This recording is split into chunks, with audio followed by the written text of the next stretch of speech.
नमस्कार, मैं हूं उदय और आप देख रहे हैं बिहार उदय न्यूज। देखिए, बिहार में शराबबंदी कानून को लेकर हाई कोर्ट का एक बड़ा आदेश आया है और साथ साथ ये आदेश किस लिए आया है, क्यों आया है, तमाम बातें हैं दोस्तों।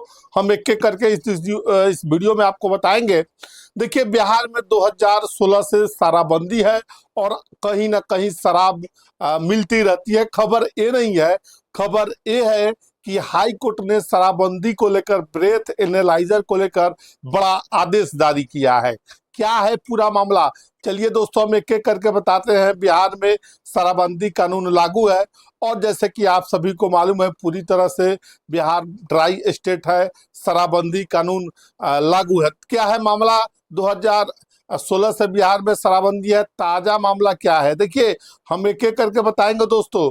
वीडियो में आप लगातार बने रहिएगा कि क्या मामला है, किस चीज को लेकर हाई कोर्ट ने, पटना हाई कोर्ट ने जो आदेश दिया है। देखिए, बातें करें तो आपको पता है कि बिहार में शराबबंदी कानून लागू है और देखिए, बिहार में शराब की कालाबाजारी रुकी है या ना रुकी है तो बात का सवाल है। हाँ, और यह बात है कि टाइट रेट पर घर घर तक इसकी डिलीवरी जरूर हो जाती है। लेकिन खबर यह नहीं है, खबर यह है कि बिहार में शराबबंदी कानून से जुड़े मामले में पटना हाई कोर्ट ने एक बड़ा आदेश दिया है। पटना हाई कोर्ट ने एक दलील पेश की है और आपको सुनना और समझना चाहिए। पटना हाई कोर्ट ने यह बात साफ तौर पर कहा है कि ब्रेथ एनालाइजर टेस्ट जो है वह शराब पीने की शुरुआती जांच हो सकती है। उसके आधार पर आप किसी को शराब पीने का दोषी नहीं मान सकते हैं, शराबी करार नहीं दे सकते हैं। देखिए, अब पटना हाई कोर्ट ने यह दलील क्यों दी है, किस मामले में यह दलील दी है और किस मामले में सुनवाई के बाद पटना हाई कोर्ट की ओर से यह बातें सामने निकल कर आई है। देखिए, आपको बताने हम जा रहे हैं। देखिए, दरअसल मामला जुड़ा है एक जवान जिसने शराब पीकर हंगामा किया। ब्रेथ एनालाइजर से उसकी जांच की गई, उसे दोषी करार दिया गया। तब उसने जब निचली अदालत में इस पर संज्ञान लिया तो उसने पटना हाई कोर्ट का दरवाजा खटखटाया। अब जब इस मामले पर सुनवाई हुई है तो पटना हाई कोर्ट ने कहा है कि वह जरा समझिएगा, गौर से सुनिएगा पटना हाई कोर्ट ने क्या कहा है। देखिए, पटना हाई कोर्ट ने बिहार में शराबबंदी कानून से जुड़े एक और मामले में बड़ा आदेश दिया है। कहा है कि केवल ब्रेथ एनालाइजर की जांच के आधार पर किसी को शराब पीने का दोषी नहीं माना जा सकता है। दोष सिद्ध करने के लिए ब्लड टेस्ट जरूरी है, खून की जांच जरूरी है। हाई कोर्ट ने मुजफ्फरपुर एक्साइज थाने में 10 साल पहले दर्ज एफआईआर और निचली अदालत की संज्ञान को खारिज कर दिया है। मामला कब का है, देखिए चलिए बताते। मामला 24 नवंबर 2016 का है। बीएमपी के पास बीएमपी के जवान मनोज ठाकुर नशे की हालत में हंगामा करते हुए पकड़ा गया था। एक्साइज विभाग ने ब्रेथ एनालाइजर से जांच की जिसमें शराब पीने की पुष्टि हुई। एक्साइज थाने में एफआईआर दर्ज कर मनोज को गिरफ्तार कर लिया गया। मनोज बेगूसराय जिले के गौशाला रोड का रहने वाला है। गिरफ्तारी के बाद निचली अदालत ने मामले को संज्ञान में लिया था और बिहार में शराब पीने के मामले में सरकारी कर्मी की नौकरी बर्खास्ती का भी प्रावधान है। अब देखिए उसके बाद क्या होगा। मनोज ने अपना पटना हाई कोर्ट का दरवाजा खटखटाया और अपील दायर कर निचली अदालत के संज्ञान और एफआईआर पर सवाल उठाए। पटना हाई कोर्ट ने मामले की सुनवाई के बाद कहा है कि ब्रेथ एनालाइजर मशीन से केवल शुरुआती जांच होती है, उसे आप उस आधार पर आप किसी को दोषी नहीं ठहरा सकते। मतलब समझिए कि यह बड़ा मामला है।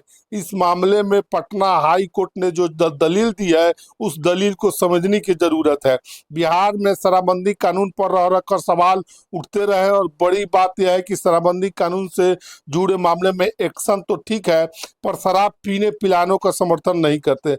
आप इस गलतफहमी में मत पड़िएगा। शराबबंदी कानून जितना बड़ा मास्टर स्ट्रोक नीतीश कुमार का, अगर वो बढ़िया से सफल हो जाता, अगर आज उस पर भी बढ़िया से काम कर लिया जाए, तो पुलिस वालों को समझा दिया जाए कि भैया आप थोड़ा कायदे में रहियो तो इससे बड़ा कानून और इससे बेहतर चीज कुछ नहीं हो सकती है। घर घर में यह बात सच है कि कलह रुका है, घर घर में यह बात सच है कि लड़ाइयाँ रुकी है, गांव गांव में, शहर में, रोड पर मनचलों का तांडव भी रुका है। शराब पीकर लड़खड़ाने और गिरने वाले के मामले में भी कमी आई है। जो लोग आज ये पीते हैं और दब कर पीते हैं, छुप कर पीते हैं, यह बात बिहार में शराब डिलीवरी तक हो जाती है। ऐसे में अब बिहार में हाई कोर्ट की इस दलील को समझना होगा। अब ब्रेथ एनालाइजर से टेस्ट होती है, उसके बाद डायरेक्ट जो पुष्टि की जाती है, और शराब सेवन आप करते हैं या पिया हुआ है, उसको हाई कोर्ट ने सिरे से खारिज कर दिया है, नकार दिया है। कहना है कोर्ट का कि ब्रेथ एनालाइजर टेस्ट जो वह शुरुआती जांच हो सकती है। हाँ ठीक है, आप ब्रेथ एनालाइजर जांच करिए, अगर आपको संशय है, हाँ इसने पिया है, या पुष्टि हो जाती है पिया हुआ है, तो तुरंत ब्लड टेस्ट कराइए। उसके बाद आप आगे की कार्रवाई बढ़ाइए। मतलब इस मामले में पटना हाई कोर्ट ने की बड़ी दलील है। फिलहाल बड़ी खबर निकल कर आ रही थी कि पटना हाई कोर्ट ने शराबबंदी को लेकर ब्रेथ एनालाइजर से जो पुलिस टेस्ट करती है उस पर बड़ा सवाल किया है। शुरुआती जांच हो सकता है, लेकिन उस जांच के आधार पर आप कुछ नहीं कर सकते हैं।